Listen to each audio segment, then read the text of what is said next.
Welcome back to another episode of the On the Sideline podcast with Jaxson and Kyle. I am Jaxson, and I'm joined here, as always, by the man whose updated 2024 list consists of Drake May 10 times in a row. Kyle, how are you doing?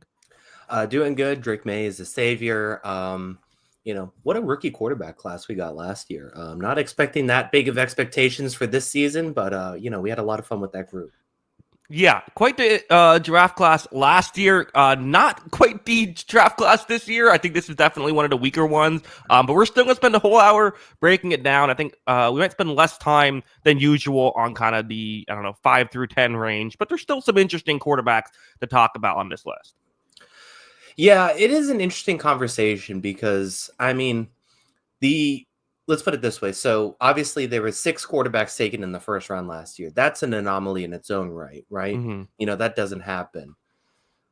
And there's a lot of talk of should there even be a first round level quarterback in this draft. I think I have one in the first round pretty firmly. I think I would even if I were to combine the two classes, I would even have one inside that top 6 range, right?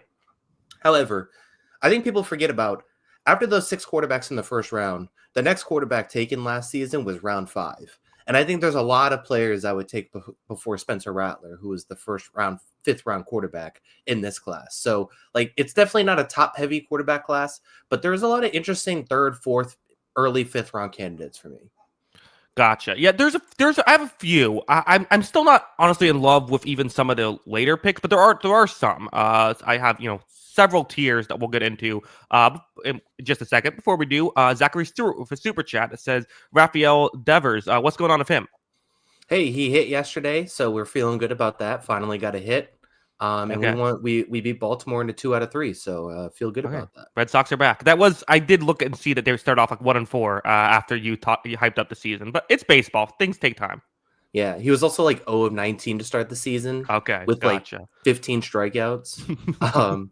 It wasn't a great start. Torpedo bat. I don't know why they even he should have started the year in AAA. He didn't pick up a bat all offseason because he hurt his shoulder at the end of the year, and then he had 20 spring training at bats. And they're wondering why he stinks. It's well, I could have told you that. But now, the top of the lineup's starting to hit, so maybe we get going here. Crochet looks awesome. Okay, well, now that everyone has clicked off of this show because we're talking baseball, let's get into the list. We're going to count down from 10 to 1. I would say that my top 8 are players that I'm this feels like an NFL caliber player. 10 and 9, and honestly, there's even a couple that I have in this tier 5 for me as well that are kind of I think in the right situation, if they hit their ceiling, things could work out, but I'm not in love with these players. So again, for those of you who haven't seen this before, for those that haven't seen this, the way this is going to work is I'm going to give my list kind of down 10 from 1. Kyle also has his list, and he'll let me know when I say a name where he had that player. And so we'll see if we have the same 10 that make the list. I have Kurtis Rourke out of Indiana at number 10 on my list. Big guy, usually an accurate player. But he's 6'5", but also doesn't quite have the arm you maybe would expect from someone of his size, and just an older prospect as well. So yeah, I think in the right situation, could he be someone who can run an offense? Perhaps, but ultimately, I do think if you're drafting him, you're probably drafting him to be a backup. Yeah, I like him. I have him 9th, and I kind of agree with the same thing. And it's just one of those things where it's there's a very small chance, and there was a small chance it worked out for Brock Purdy. But to me, there's just a small chance he's Brock Purdy. He was very good at Ohio for several seasons, transferred to Indiana, had a really good last season. They had their best football season ever, basically. And he was awesome in that year too. So he's played a lot of football, and he's been really good at football for a lot of years. How much of that translates to the NFL, I'm not really sure I buy into a whole lot of it, but I have him 9 just because, I think there's a chance that he could stick around for a few years as a backup, and, the slimmest of chances, maybe he's a Brock Purdy type, because that was a similar guy with a lot of wins in college, a lot of experience in college, and I just kind of see that as a similar profile.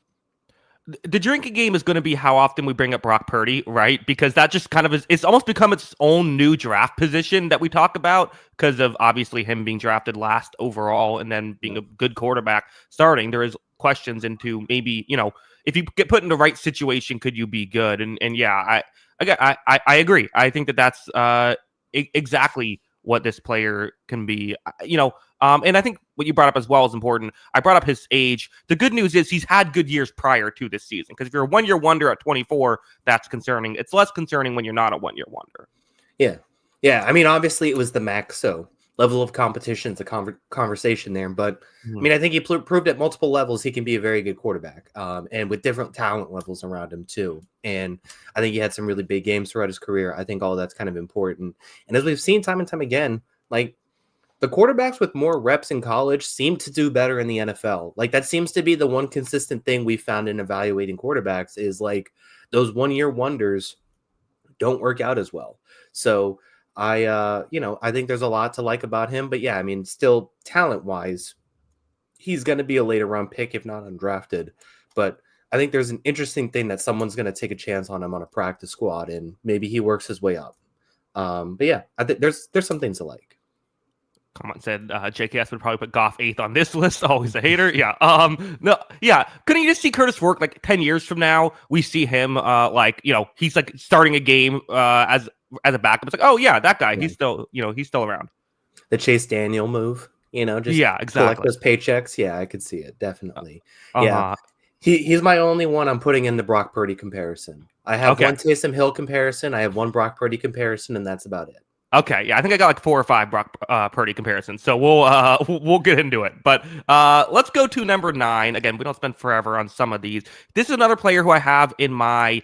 I'm not even sure if you're a drafted player, but someone I could see being an NFL guy.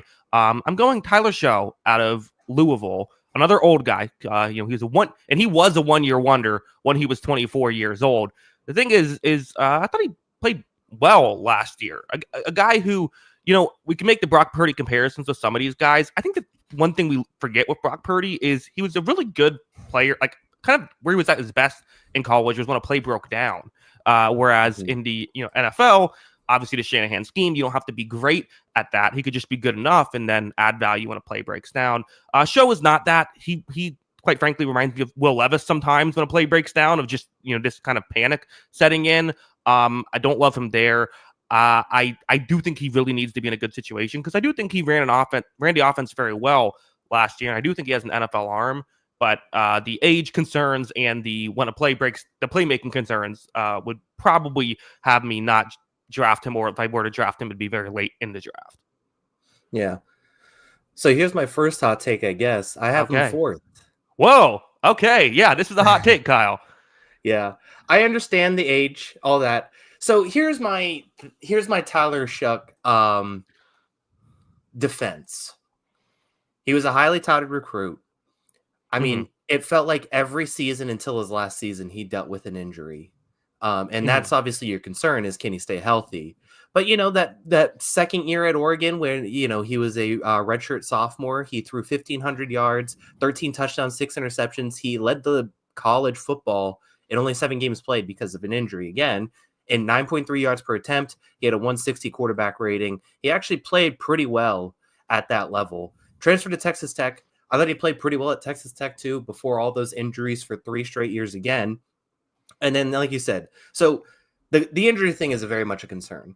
But I thought he played well almost every stop he went to, and just got derailed until this final Louisville season, where he put it all together for a really good season, I thought. He's athletic for a guy as big as he is. He throws the ball pretty well, and he's 6'5". I mean, I think there's a lot to like as far as just an overall skill talent. So this isn't like a guy who slipped through the cracks and ended up playing like 7 years of college football. This was a highly touted prospect for a reason, because he's big, he's fast, he throws a good football, he's moderately accurate with it too at times. And I think there's a lot to like as far as that skill set goes. It just, everything went wrong for him in college. And it's I just think there's a situation where if I'm going to take a chance on the quarterback, I think the intangibles, the skill set he has is something where if everything goes right, I think it'll actually work out, because he has so many intangible skills. Interesting. 4 still seems a bit high. Let me ask you, where would you, so my take is kind of, I think he's a day 3 guy, which depending on where you're at quarterback wise, you would draft or not draft. Where would you draft him? What is day 2? Rounds 3 and 4, right? That's rounds 2 and 3. 2 and 3. Yeah, I would have him end of day 2 and maybe Okay. early day 3. So round 4-ish, end of round 3. That's probably where I have it. I mean, that's just kind of where I evaluate this class. I have 3 guys that I have 4th round grades on, 2 guys I have 5th round grades on, and then 2 borderline 7th rounder undrafted in my top 10. So yeah, I would have him end of round 3, early round 4. I think he could be kind of in that range for me.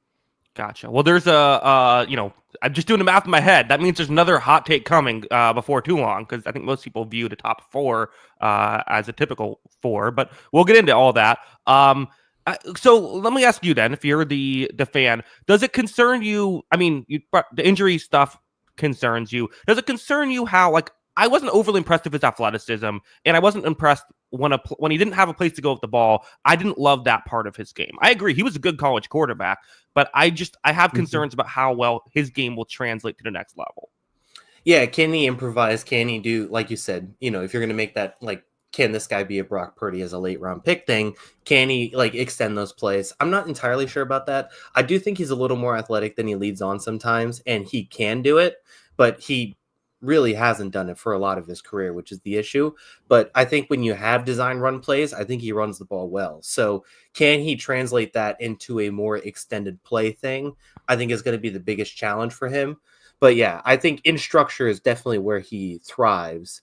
And the hope would be that he can go to a situation where he can work a lot in structure. That the issue is that that's not a lot of the modern NFL. So he's going to have to develop that aspect of this game. But I think he has the intangibles to do it. Yeah, I agree. I think I have in my notes, he runs in a straight line well, but he just can't turn. Like, that feels like kind of like where his athleticism goes. I also have my notes, he needs to be in a good situation. Would you agree with that, even as someone who's a big fan of, or a bigger fan than most of him? Yeah, definitely. I mean, that's probably the case for anybody outside my top 2 guys. Like, I think that they probably need the perfect situation for it to work out. Gotcha. Well, interesting, because I think I'm going to be higher on a couple guys at the top of the list, but I'm definitely maybe lower than. Is it? How do you say his last name? Shough, or is it? I heard Shough. Okay. Like, almost like shucking, like oysters, but it's like Shough or something like that. Yeah. God, that's my first complaint. You can't be a quarterback and have a tough name. You got to at least do the Louis C.K. thing and just change it to how it's phonetically spelled. Yeah. Don't want to do a lot like Louis C.K. Yeah, I guess so. Yeah, not usually someone you say you model your things off after.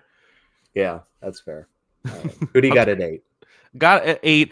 So this is another tier jump for me. These are the guys who I'm like, I can see you as an NFL player. I think that probably are guys that I would draft. I don't know if these are day 2 guys. Maybe in the right situation they might be, though. So I'm going Dillon Gabriel at number 8. Oregon, a former UCF guy who is now, again, older prospect, played for a while. To me, I see him as a potential Gardner Minshew type of someone who can throw down the field. He can throw under pressure. I do think he doesn't have the best footwork. I do think he misses some throws, and I do think that he takes too long to get off of his first read. But again, I see him as a guy who could potentially have some value in the NFL. Yeah, I have him at 10. Like, I see the vision for him, but I don't know. I watched him a lot at UCF, obviously being a student there, and then obviously he played some big, high-profile games at Oklahoma and Oregon, so he's had a lot of big game experience. I don't know, man. I feel like every time I watch him, he's been at multiple high-profile stops. Like, that UCF offense before he left was a pretty good offense, too. Like, it wasn't like he went to like a scrub team or anything like that. And then he went to Oklahoma and Oregon, which were, teams competing for playoff spots year after year.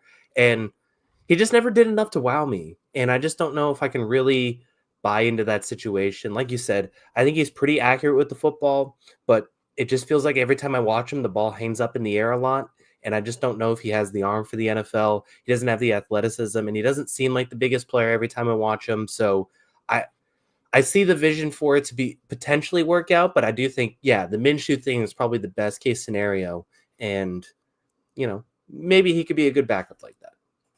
Yeah, I think, I think what has to be said again, everyone outside of my top 4 are players that I'm not crazy about. But for Dillon Gabriel, I think the thing that I look at with him is with Minshew, the way he was able to work in the NFL was when he got thrown in, his mobility and kind of ways to throw on to run and ability to at least be accurate down the field, allowed him to just be good enough to stick around and translate immediately. Because for a lot of these late draft picks, it's not good enough. You don't get 5 years to be good. You kind of have to be good right away. And I think for someone like Gabriel, I think he could at least translate a little bit better right away, which he might have. He'll have to, because he's not going to be a high draft pick if he even gets drafted. Yeah. I mean, look, like you said, he went into a lot of offenses and adjusted and succeeded in a lot of ways. But yeah, I mean, there's a reason he's still this low on the list despite playing at all those big places, because, yeah, I just don't know if the top end talent's there for him. Yeah. I saw people are saying that a negative is he's a lefty. Is that a real thing we're doing now, where unironically saying lefty is negative? It looks weird, man. I don't know. Like, I used to say that jokingly. It's become like an actual thing. Yeah, I don't know. It looks gross when he throws it. That's the issue. It does. Well, let's look at someone who, I think depending on who you ask, could say it looks gross or doesn't look gross when he throws it. Let's go to Quinn Ewers, who is someone who I think has pretty good arm talent, although definitely his deep ball will go to the moon and back. I mean, he throws that very high, but someone who I think moves well. He can throw on to run. He's a young player at 21, but this is where things get a little weird with these later guys, because it's like, would you rather Dillon Gabriel, who probably should be okay right away, or would you rather someone like Quinn Ewers, who you might have to just have as QB3 right away? Because I do think he's a project. I do think his footwork is tough. I think he makes some bad decisions down the field, and I think that there's times when he just, he'll have an Anthony Richardson-like throw where he just throws it nowhere near where he's trying to hit it towards. But there is enough arm talent and enough athleticism here. I think he's still an interesting enough prospect to, again, probably on day 3, look at if it's the right situation. Yeah, former top overall prospect. Didn't quite work out the way he did, but he played good in college at times. I think he got a little more criticized than deserved at times, but he had some mistakes and he has some growing pains that he still has to go through. If you're talking yourself into Quinn Ewers, which I have him 5th, so I have him a little bit higher. Okay. If you're talking yourself into Quinn Ewers, you're talking yourself into the pedigree, that he has a big arm, and that he has a lightning quick release. And those are things that do translate well. I think his release is really quick. He gets the ball out nicely. I think those are things to like. You don't always like where the ball goes sometimes, but yeah, I think there are things to work on. And a lot of that does have to do with footwork, like you said, because it does seem like it's a little bit of mess at times.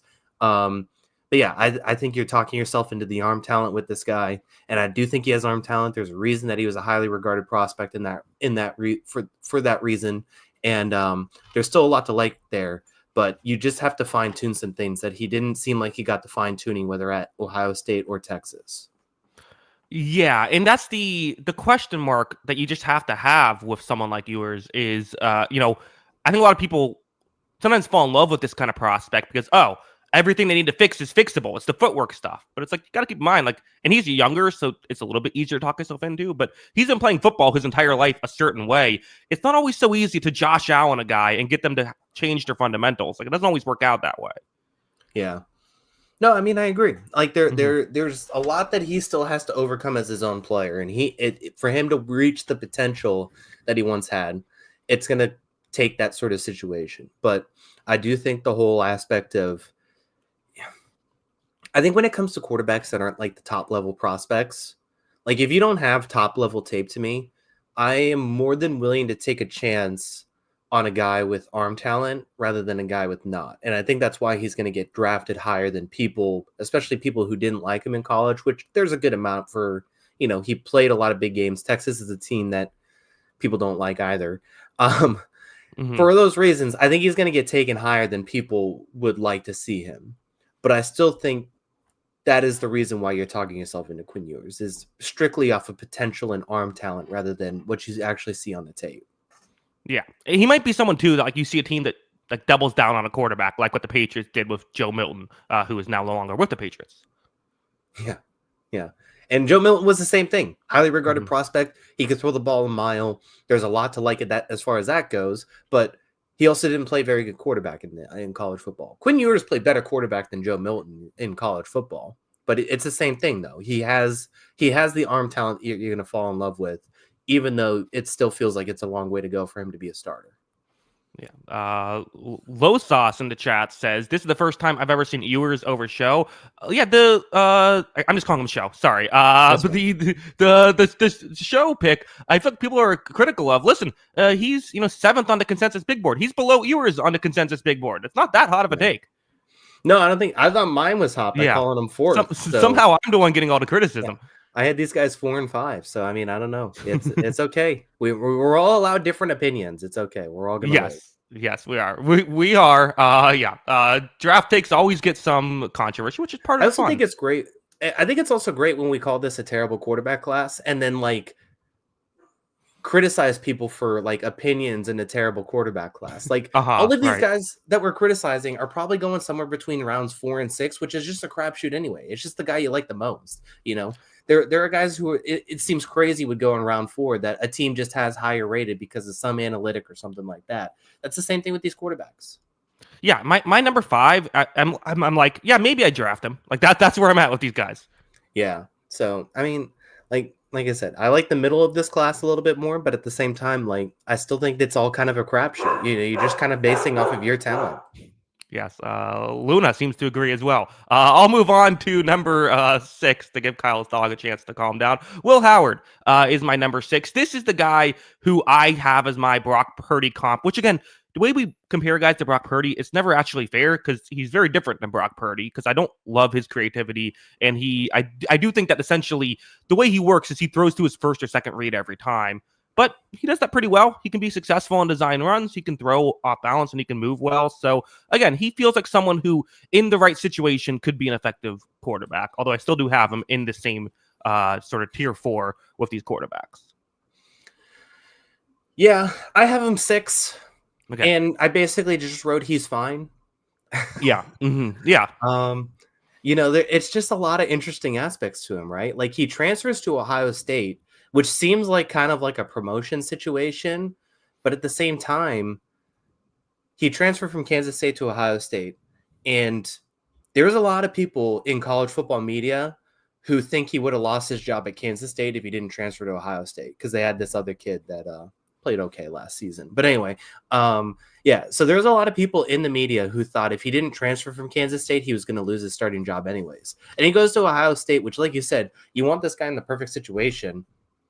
There's not many situations in college football ever better than just Ohio State year after year, where you have the best receivers all the time, you have halfway decent offensive lines, and you have defenses that are going to play well as well. And you got 2 NFL running backs behind you as well, rotating in and out. There's not many situations better than that. And he was fine. Yeah. And guess what? Fine at quarterback was enough for him to win a national title. Does it turn him into an NFL starting quarterback? I don't think so. But at the same time, he still has some interesting, he can make the throws on time. He can work on schedule. But yeah, that there is absolutely zero creativity, it feels like, to his game. Yeah, he's like the guy that when everyone talks about Ohio State quarterbacks, he basically is that guy of like, oh yeah, sure, you were great at Ohio State, but would that work in the NFL? Probably not, which is fair. But also, I mean, you can't just do that. You have to look at the player itself. And I think for him, he would be a guy who I would really want to, like, if I was evaluating, really want to pick his brain in the process and be like, like really kind of understand how he actually views the game and how much of it is just the system and how much of it is him. Right. Is he a one read guy? Can he make multiple reads? How does that all work? But yeah, there's a lot of just throwing it up to what was the kid's name? Jeremiah Smith. So yeah, I think that he needs definitely a really good situation to be drafted to. Yeah. For me personally, I think that, like, I would say as well, I think he can throw to his second read. I don't know if he goes further than that, but I do feel like he can, like, football usually is like, it isn't just there's one read. A lot of times it's, okay, you have, if this is happening, you do this. If this is happening, you do that. And I feel like he does a good job of that part. The thing that Jared Goff is great at, I'm not saying he's as good as Jared Goff, but that's something that he can do as well. Yeah. I have to ask, just because, not to get us too far off topic. Okay. Here. Watching him, did you watch Jeremiah Smith? I kind of just lock in on the guy I'm paying attention to. I'm really bad at, like, noticing who they're throwing to and stuff. Yeah, that's fair. Yeah, he's fun. Okay. I'm excited. Gotcha. Yeah. Okay. Understood. Yeah. Any other Will Howard thoughts? Or ready to get on to our final five? No, we can go to the top five. Okay. And again, we're kind of blowing through the back half of this. As I mentioned, we'll spend more time on the top 4. 5 is where things get really interesting. This is probably my hottest take. Although, again, I'm not like that much crazier about this player than I am about some of these other players. But I'm going with the guy out of Minnesota, Max Brosmer here, who, again, I think a lot of people wouldn't have in their top 10. And I'm not saying that I think that he's a can't miss prospect or anything like that, because he is small. He just quite frankly struggles to throw down the field. So I still don't know if he's anything more than a day 3 guy, but I think he sees the field well. He has a quick release. He can run, and he has really good zip over the middle. Again, can you work if you can't get the ball down the field? I don't know. Can you work being kind of a skinnier guy? I don't know. But, I like him at the most out of these day 3 flyers. Yeah. I see the vision for it. I did have him off my top 10 list. I just think when you're not a certain size, like how many guys without like something crazy intangible wise, like whether it's, Kyler Murray's athleticism and also arm, honestly, or Russell Wilson's athleticism and arm, when you don't have that as a smaller guy, how does it work? Because at a certain point, like football's not all an intangible sport, but there's a certain limits. I think it's going to be difficult to overcome. Maybe it works out for him, but I think that's also a very difficult thing to work out. It's fair. I'm looking at the PFF grades for passing down the field. Intermediate, he's at 93.1, which is one of the best. Was one of the best in the league last year. Deep grade is at 71.9, which usually that's a higher grade. So that's like bottom quarter of just quarterbacks in college last year. So that's kind of just where he's at. Yeah. There's just, you're going to have to run a very specific offense for him. And I think you're just dealing with physical limitations that are going to make it more difficult to overcome. So like I said, I see the vision. I think he's a very smart player. And honestly, I wouldn't hate him as a backup just because it seems like he knows the game pretty well. And it's like just, your Tim Boyle situation. But he played better than Tim Boyle in college, obviously. Most people did. Yeah. So like just having a guy who's smart in the room, I wouldn't hate it, but it's going to take a lot for him to overcome. And I need to see that work. Yeah. Again, I think that he can kind of work in a Gardner Minshew way of, Minshew kind of has a similar profile, actually, a smaller guy who can't throw down the field, but he was just able to Minshew was able to do enough down the field to make himself still work as like a high quality backup. Maybe Brosmer can do the same. Yeah. I could see it. Okay, Kyle. Well, we have 4 players left. One of these guys is going to be someone who you're not a fan of, which I'm interested to see if we'll get there. I have this player in a tier of their own. This is someone who I think is probably like it's a day 2 pick, I would say. This is purely I'll just get to the player and we can talk about him. Jalen Milroe, I have at number 4 on my list. Someone who you asked me about earlier, and I said I like. Essentially, my point with Jalen Milroe is I don't get why someone like Anthony Richardson goes number 4 overall, and someone like Jalen Milroe we talk about as like a 3rd round pick, because he is an electric runner. He can make some great throws. I think he can process plays quickly and get the ball out of his hands when plays are open. And huge arm, complete opposite of Max Brosmer. He can throw it deep. He's good at throwing it deep. Definitely has his issues, which we will get into. There's definitely aspects of his game that aren't great, but ultimately, I think that, again, for a developmental guy, I like, especially if you're not spending a premium pick on him. Kyle, is this the guy that you are lower on? Yeah, I have him 8. Okay. Okay, so if I'm going to play devil's advocate, which I guess I will because I'm lower. Well, it's not devil's advocate. We disagree. Yeah. So if I'm playing devil's advocate on Jalen Milroe, though, if we disagree on this, I guess the counter to the Anthony Richardson comment would be, if Anthony Richardson had as much tape as Jalen Milroe, I don't think he'd be a 1st round pick. And I think that's part of the problem. I look at Jalen Milroe and I agree with you. I think there are a lot of games where Jalen Milroe is the best player on the field and it looks fantastic. Or the best athlete on the field and it looks fantastic. And then there are games where it seems like he plays competent teams and I'm just not really about it. And I think that's the issue that I just have with Jalen Milroe. I mean, just looking at the facts of it from the beginning, he backed up. Who was the last quarterback before him? Was it Mac Jones? No, not Mac. Was it Mac Jones? Anyway, he backed up a Bryce quarterback Young, Oh yeah, Bryce Young. Yeah, that it is. So he backed up Bryce Young. They asked him to move to receiver before he ever started a college football game at quarterback.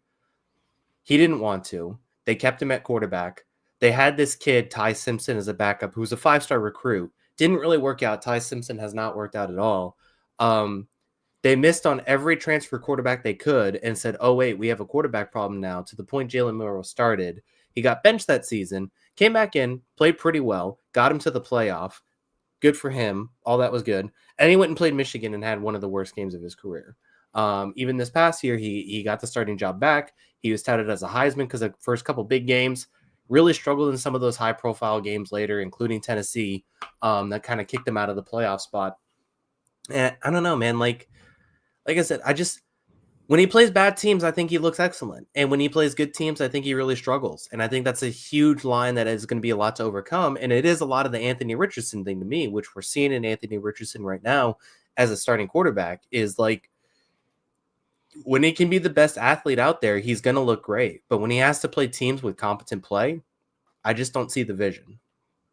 I get it. I have him as a second round pick. So, and again, I think that for quarterbacks, if you feel like they have a chance to be great, you should be drafting them super high. So second round pick, I'm still not crazy about him because of a lot of the things you're saying.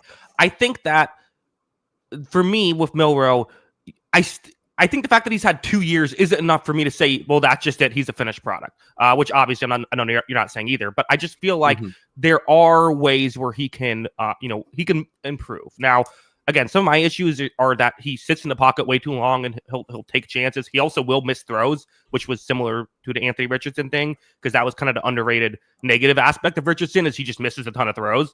I don't think Milroe's as bad, but still has that to his game. I just feel like if you can get him to get the processing quicker and to come off his pre-snap read quicker, there is just so much talent to be had. And while I think that his ceiling is less likely to get hit than some of these other guys, I think that it's much higher as well. Yeah. I just think, so if I'm countering myself, as I said earlier on the show, I'd rather take a guy with intangibles than a guy without intangibles. And this guy has intangibles for days. He throws the ball far. He's got a big arm. He's athletic. I mean, he's the most athletic player in this draft class by not a mile, because Cam Ward is a good athlete too. But he is the best athlete in this class by, a fair margin, decent margin at least.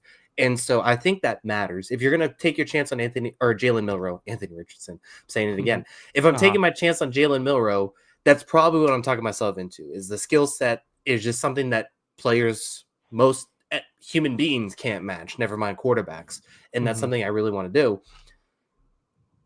My issue, though, is like the way he gets better is he gets better at throwing the football, which is still the thing I continue to go back on. Like, I want to see you be a good quarterback before I see you be a great athlete. Being a great athlete definitely helps, and like all that.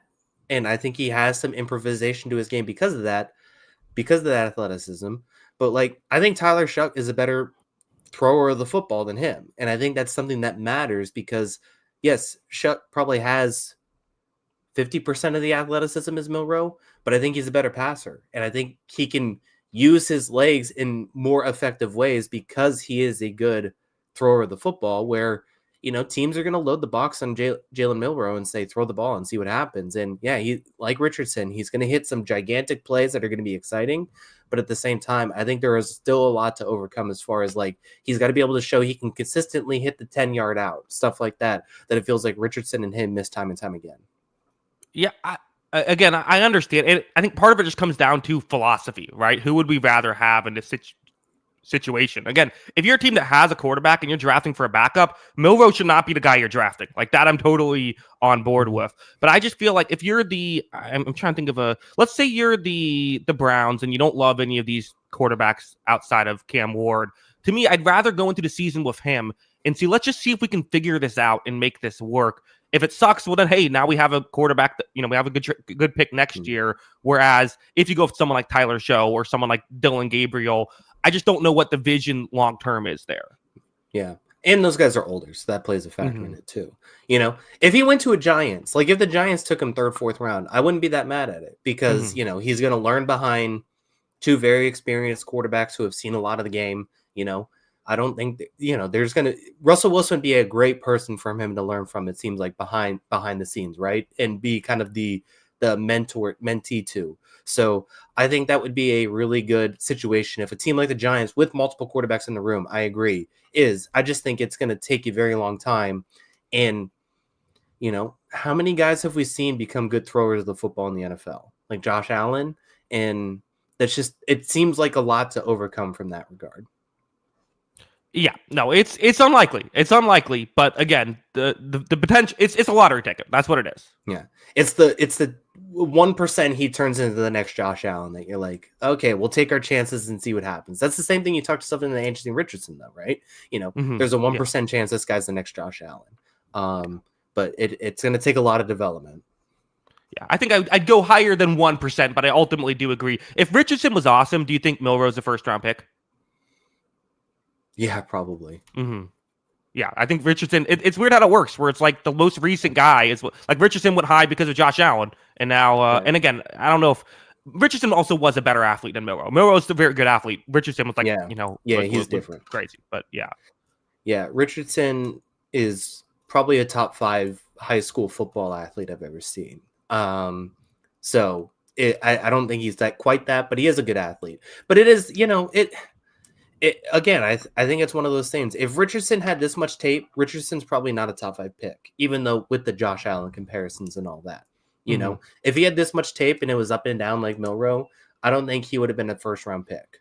So I think it's happened to several prospects before in the past. Jake Locker, way back in the day, was viewed as a first round number 1 overall pick. He fell because of a bad season. Granted, he still went in the first round, but I still think there are teams ready for him to fall into the second, third round. Malik Willis was another one, things like that. So it's going to be interesting to see how how that affected Milroe this last season. Yeah, wouldn't be shocked if he does fall. But let's move on to a guy who I have no idea where this guy is going to get drafted. Kyle, last week I promised a hot take. Well, I guess here we go. Shedeur Sanders, my number 3 quarterback, consensus number 2. I asked on the community notes tab who people thought would. I was trying to figure out how to do that. I didn't want to ask who's number 1 because I figured most people would just say Ward. So I asked who's number 2. 55% still said Shedeur Sanders, although 25% said the guy who we'll talk about in just a second, who I agree with. Yeah, I mean, listen. I think there's really good traits of Shedeur Sanders. First off, it just seems like we're talking intangibles. It seems like people really just like the guy, right? It seems like he's like someone who has the leadership quality, which for a quarterback does matter. I think he throws well on the run. I think he can throw while getting hit, which is good. I do think he sees the field really well. He's a first round talent, but I do have him late in the first round.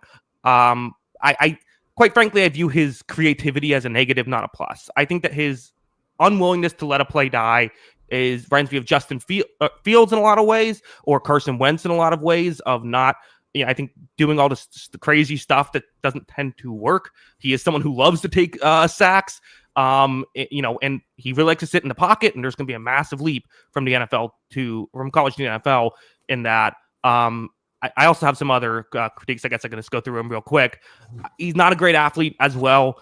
So I don't know what the ceiling is, kind of him versus Milroe. So while I do like enough about him to ultimately, in the right situation, if it's the Steelers or whatever, draft him in the first round, ultimately, I don't love him too much more than that.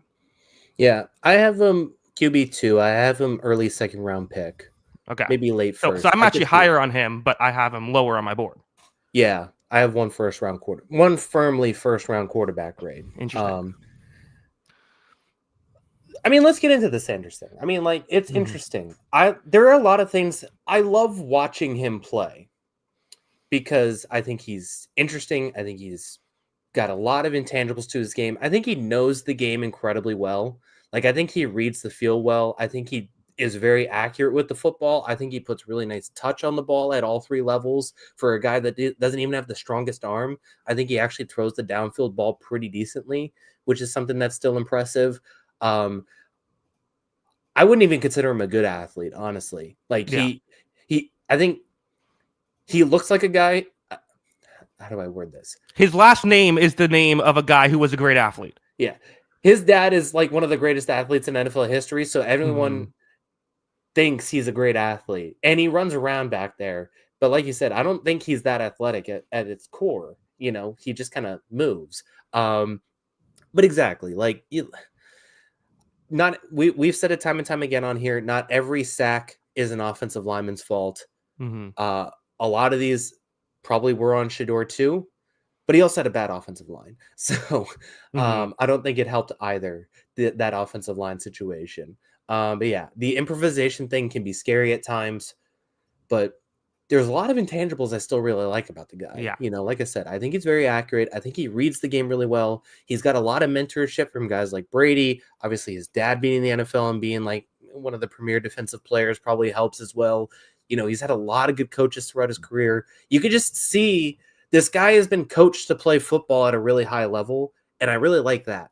Can he fine-tune some of the things that were maybe a little bit out there as far as a player to turn him into that starting level quarterback that people want?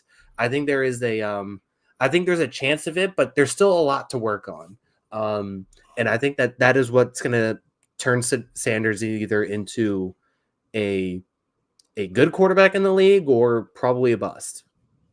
Yeah, and it's the thing too where I feel like we always make fun of like the leadership or having a good head on your shoulders. Usually because that's like just what people that don't want to watch film say about players is they just focus on that, or like what Skip Bayless says about players. But like that does matter, like especially for a quarterback, which is something that takes so much time out of your life to have to focus on. Like the fact that he does come in from a great situation and does seemingly say all the right things in interviews and stuff like that. Like it seems like every, I know reports are not canon reports, who knows, but like it seems like every report about people like actually know him are like, oh yeah, he's like great. Like that feels like that's something that maybe I'm willing to bump up his stock a little bit. Yeah. I think I have two comparisons for Shedeur Sanders. One is not a football comparison, and then one is a football comparison. Is it a soccer comparison? No, it's basketball. Okay, good. Okay.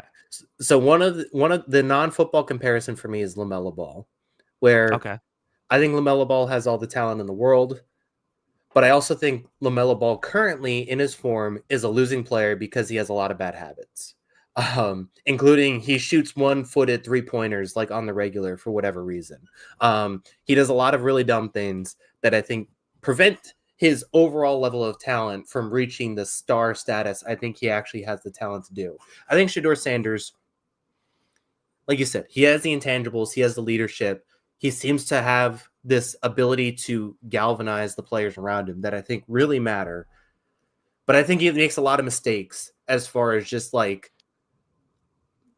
I don't want to say laziness, but just like, let me see if I can do this sort of thing, or let me just try and like play a superhero here, where he doesn't need to do that sometimes, that I think are preventing him from reaching that star status on his own.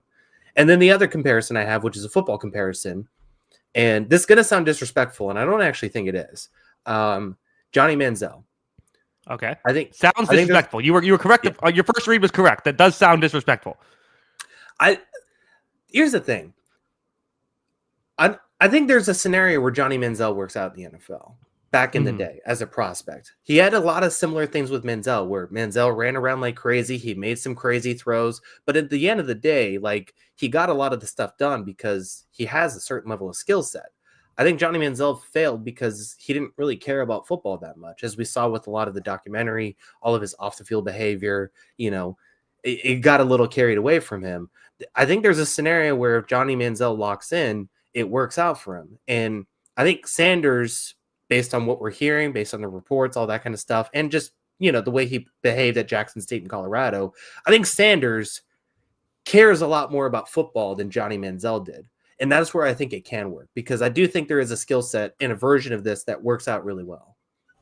Yeah. I think that's why, he's someone who this kind of player always is interesting to talk about, because every NFL coach seemingly thinks that, like, oh, this player has some issues of trying to do too much. We could easily pull that back, and it never seemingly works. Like, or at least it rarely does. But like that's just a question of, it is something in theory you can get him to be better at. And if you do, you probably have a pretty good quarterback. I think ultimately, though, why I'm still going to keep him at 3 and why I don't love him more than kind of a late first round pick is because I would like him more if he was a better athlete, basically. Yeah. Yeah. And like I said, I think because the name Sanders is on his back, it's deceptive. And he does make some plays. It's not like he's like, he's not like, 2013 Peyton Manning out there. He can move a little bit, but it's not as much as you'd expect. I think Ben Roethlisberger would be a good comparison for his like athleticism, but part of what made Big Ben work was that he was like 260 pounds. Yeah.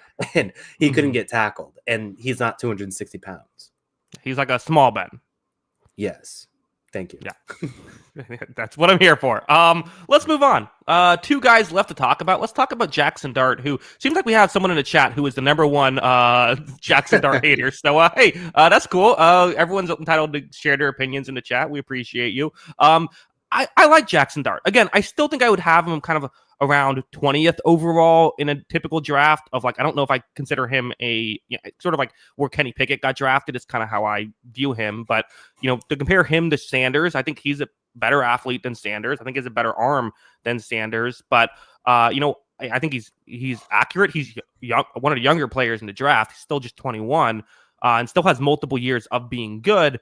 But I like that he can throw on to run, has an NFL arm, and he also, I just think is a smart player. He knows where to go with the football and can admit when a play is dead. Very good at damage management, which is a really underrated aspect, I think, when it comes to college prospects, something that often gets overlooked. When a play is broken, do you make sure that you make things work out? He was a former baseball player, and you can kind of tell, right? He kind of has that third baseman throwing motion, but and I don't know how much of an adjustment it'll be going to the NFL. Here's kind of the biggest question with Dart is, I think, upside. Well, I say he has a big, better athlete and bigger arm than Sanders. Still not elite, not something to write home about. I do think that he feels more comfortable when he's throwing sometimes as opposed to moving. Still, I do think he has some pocket presence issues, although I think those are overrated. My biggest kind of question is a high percentage of his plays were schemed up, and it could be argued that he was a product of his system. I thought he ran it really well. But that is the question. I think someone brought up Matt Corral earlier. That's kind of the question. So this Lane Kiffin scheme is pretty interesting, right? I think they've called it the veer and shoot now in college football now. I think that's what everyone's kind of accepted as the name, the conventional name of it. It's a scheme of the air raid that you basically have your outside receivers way outside the numbers on the boundary, and the goal is to stretch the defense vertically and horizontally at the same time. It changes a lot of the geometry of defenses in a lot of ways. And it's interesting because, like you said, it is a lot of scheme-dependent things. Jaxson Dart was, I'm taking this from Ben Solak of ESPN, so it's not my stat that I pulled up. Of 158 college quarterbacks, Jaxson Dart was second in play action rate. 57% of his pass attempts came off of play action pass attempts. And so, yeah, everything felt kind of schemed up. And he had a lot of really good running backs at Ole Miss, too, I should say. So they played a certain way against this Ole Miss team, and I think it led to a lot of easy throws. And I think that's the tough thing, that if I'm going to push back on some of the Dart love, it's like I just felt like he was throwing a lot of wide open receivers at times when things worked. And so I think when they played the very best teams, they lost some of those games because those teams could go man to man, and those throws became a lot tougher, and it didn't work out quite as well. But like you said, he's got a really smooth release. You could tell he's thrown the ball a lot and has really fine-tuned that thing through baseball and football. He's athletic. He's got size. And he's pretty accurate at all 3 levels. Like, there aren't a lot of reasons to criticize just his overall throwing. And like I said, if you're going to be an intangibles guy, which I would lean more towards intangibles, he has all that, which is why I have him in the second round. He's my 3rd quarterback. I just think overall, like, if he's going in the 1st round, it's probably not to a situation that's like ideal. And then, like, how is he going to succeed in a situation that's not ideal? I think is the issue. Interesting. So you don't think it could be possible that, like, maybe he goes to the Steelers, sits behind Rodgers for a year, and then, and then if he's good enough, takes over the starting job? It could happen, but at the Mhm. same time, like that's not an offensive scheme I love. That's not an offensive line that I love in front of him. Sure. All those sort of things. He's got great receivers, so that'll certainly help. But yeah, it's definitely gonna take a lot of learning, and maybe maybe as weird as it is, Rodgers is the kind of guy for him. Yeah, I mean, he did do a good job with Love. First, we have a super chat that I missed earlier. Sorry about that. How would you rank Jordan Travis, Sanders, Anthony Richardson, and Malik Willis as prospects? I forgot about Jordan Travis. It's been a minute since I talked about him, but I believe I was not crazy high on him. I think I would, as prospects, I think I would go Richardson 1, Willis 2, Sanders 3, and Jordan Travis 4. But I also was high on both Richardson and Willis. Yeah, I would go Richardson, Sanders, Willis, Travis. Yeah. Remember the Malik Willis hype where everyone thought he might go second overall? Yeah. Yeah. That was not a good quarterback class. It turned out that was actually right. Yeah. No, definitely so. Yeah. I mean, again, I think the system stuff with Dart, it's totally fair to bring up. I just think the question is like, or I guess why I'm still willing to take a chance on him is there were enough plays I saw on tape. Like if you watch a full game, not every play works out. If you're just looking at numbers, his numbers are inflated. They absolutely are. But if there were plays where things weren't great and he still did a good job at that. Like I thought he did a very good job of when a play broke down, how he handled that situation, which I would not say the same about Matt Corral. So I think that's why I do want to draft him in the first round. But again, my philosophy on quarterbacks, if you like a guy enough, don't be afraid to draft him. Yeah. No, I see the scenario works for sure. And, a more background behind this, obviously he transferred to Ole Miss after a year at USC. He played well at Ole Miss. They even brought in multiple transfers this past year, and he beat them all out for the starting job again. And he ended up keeping his starting job and played pretty well. And I mean, they got, within the playoff race or close to the playoffs for multiple seasons. So there are a lot of things to like about Jaxson Dart. I just feel like I just need to see more. And maybe that's unfair, but I just need to see a little bit more before I could fully buy in. Yeah, I mean, listen, I still don't have him as like a top 15 pick. So we kind of both agree that this is a one quarterback draft class. Goofy Gabe says Dart to the Rams. Yeah, that's perfect. That's the perfect situation, right? Yeah, a great coordinator is going to do wonders for him. Yeah, I think that's the dream. Get a sit behind Stafford for a couple years, and then we'll go for Sean McVay. He'll be in the league for 20 years if he does that. Yeah, that seems to be a good duo to learn behind for sure. I think anybody would work out there. Yeah. I think if he how upset would he be if he gets drafted? Like I don't know who's right before the Rams. The Rams picking at 26. If he gets drafted like 23rd, Packers get another backup quarterback. That would be tough. Yeah.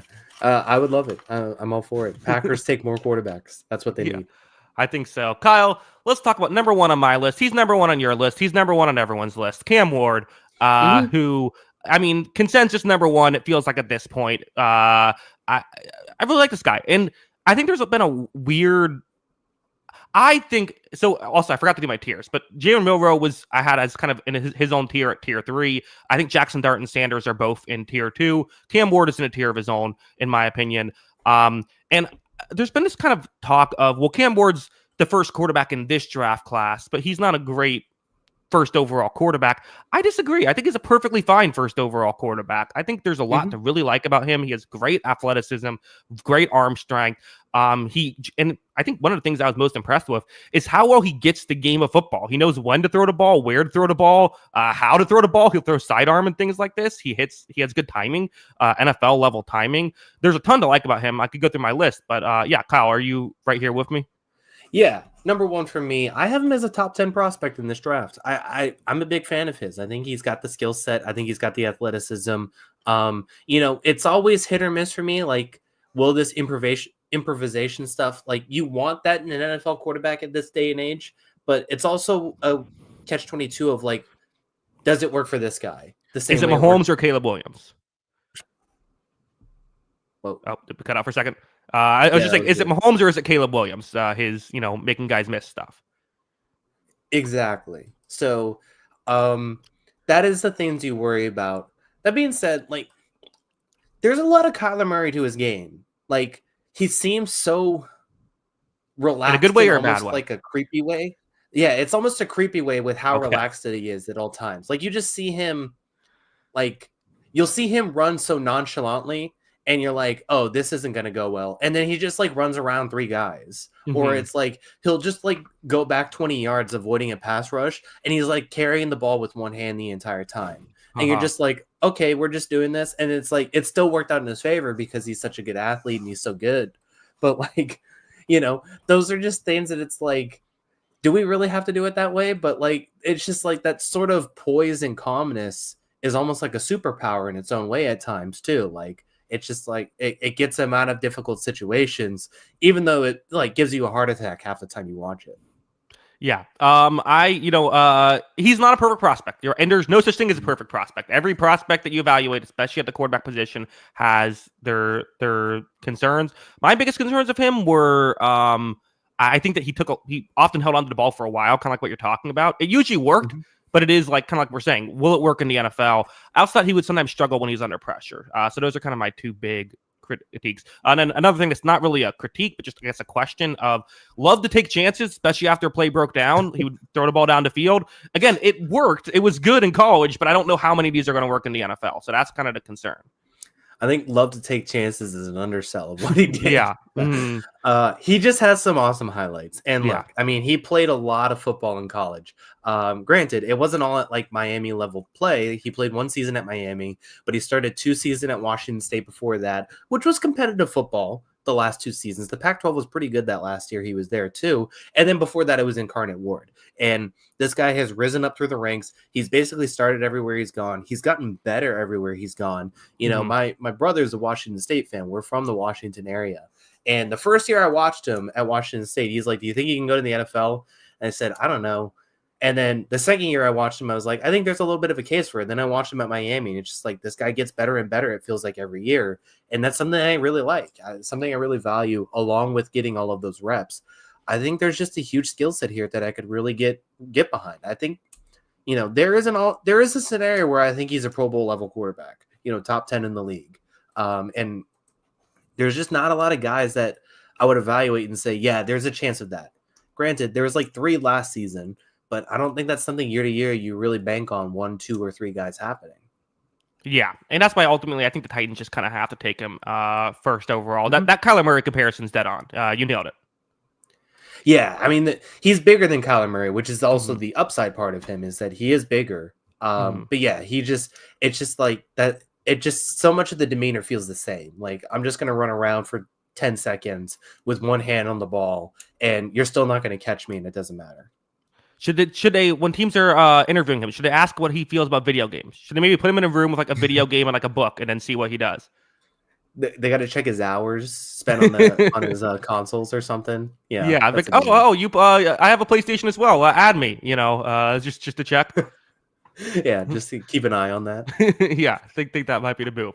Yeah, Kyle. That is our list. Do you? Someone asked me, where would he be on last year's list? I went back and checked my grade for Cam Ward and the grades from last year. He would have been number 2 on last year's board behind Caleb Williams for me. So yeah, I'm a fan. Interesting. I would have had him 4th, but yeah, I mean, I would have been. I would have talked myself. I think he firmly would have been if they had 4. Like, he probably would have been 4th overall last year. So you could have talked me into those first 3 guys, like maybe jumping one of them if you liked them more. But yeah, I would have had him in the conversation. Yeah, I've heard people say like, oh, he would have been, he would have been quarterback 7 last year. I just don't agree with that at all. I think that and even like the JJ McCarthy thing, a lot of people said that he would be better than Cam Ward. I don't really agree with that either. I think Ward would be ahead of McCarthy if McCarthy was in this year's draft class. Yeah.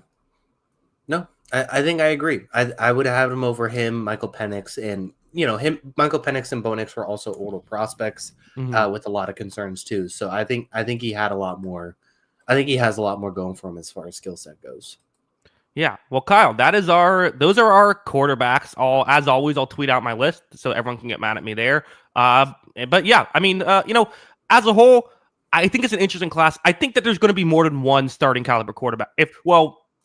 Outside of Cam Ward, I think there will be another starting quarterback somewhere in the mix here.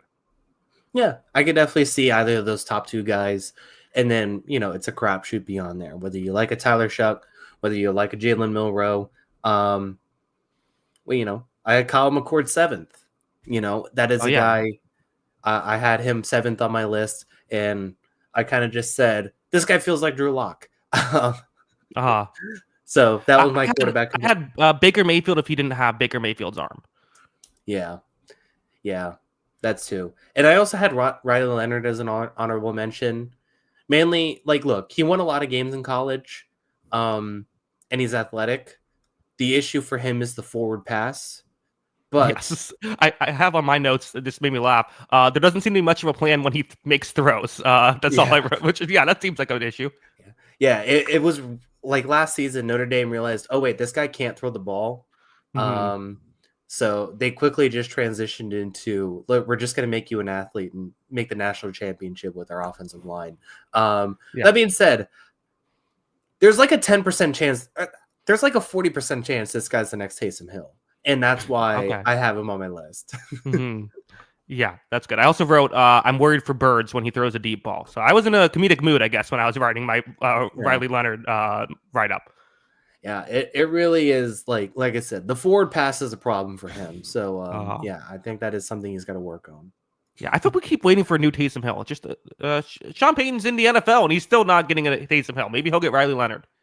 That'd be great. I'd love to see Riley Leonard in there doing some Taysom Hill stuff. Yeah, that'd be. Remember when he said Taysom Hill was like the next Steve Young? Yeah, that was a little much. might have been a bit much there. Kyle, let them know where they can find us on Twitter before we head out. Yeah, make sure to follow us on Twitter. That is at Jackson Kruger. Make sure to follow me at by Kyle Gronin, and make sure to follow the account page at On the Sideline JK. That is at On the Sideline JK. Of course, if you like audio only podcast, anywhere you get your podcast, search On the Sideline podcast. We should be available there. A week from yesterday, we will be doing the defensive rankings for every defender. Well, not every defender, but the best defenders for each position. I got tell you so we can get our notes on the same page for this. But the way I'm doing it, I got to double check now. Should have done this before the show. But so let's do it for the defense. I want to split up interior defensive linemen and edge rushers because there's just a lot of them. So let's do top 5 interior defensive linemen. And I can text you this too if that's easier. But top 5 interior defensive linemen, top 10 edge rushers. Let's just do top 3 off-ball linebackers because there's not that many. And then top 10 defensive backs. Does that sound good? That works for me. Can I ask you a question to tease the next show? Sure. Are you a Shamar Stewart fan? What do you think, Kyle? I'm gonna guess no. Yeah. No. Not. Believe it or not, that is not the profile I typically look towards. Yeah, that's probably fair.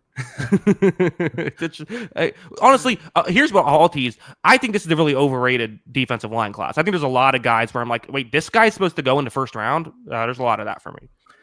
You know, we keep seeing all these guys named. I like the top 2 guys. That's about it. I like the number 1 interior defensive guy, and I like the number 1 edge rusher. I don't know how much I feel about the rest of the guys. I like the offensive players in this class more. Okay, the only offensive guy I've gotten to is Travis Hunter, just because I was doing defense, so haven't gotten there yet. Yeah. I like the offensive guys more, honestly. But yeah, we'll get into that. Yes. Kieran says, does Kyle send you pictures of his mustache in various lights? Jackson. Kieran, how'd you know? Yeah. Probably hacking into our account or something. We got a lot of comments on the mustache. What's going on here? It looks good. I think it looks good. I don't know. Yeah. It's filling out nicely. Yeah, I think people are noticing it. It's a good thing, I think. Yeah. I'll take it. Thank you for the compliments. Yes. All right. Thank you to everybody once again for watching or listening. Kyle, I won't ask you about hockey this time. Don't worry. We can just get out of here unless you have anything else you want to add. Definitely not about hockey. So yeah, we can get out of here. Okay, good. Thank you to everybody. We do appreciate it. Until next time, have a good one. Peace. Oh, someone said shave it off. That's mean. Wow. Come on. All right. Bye, everyone. Bye.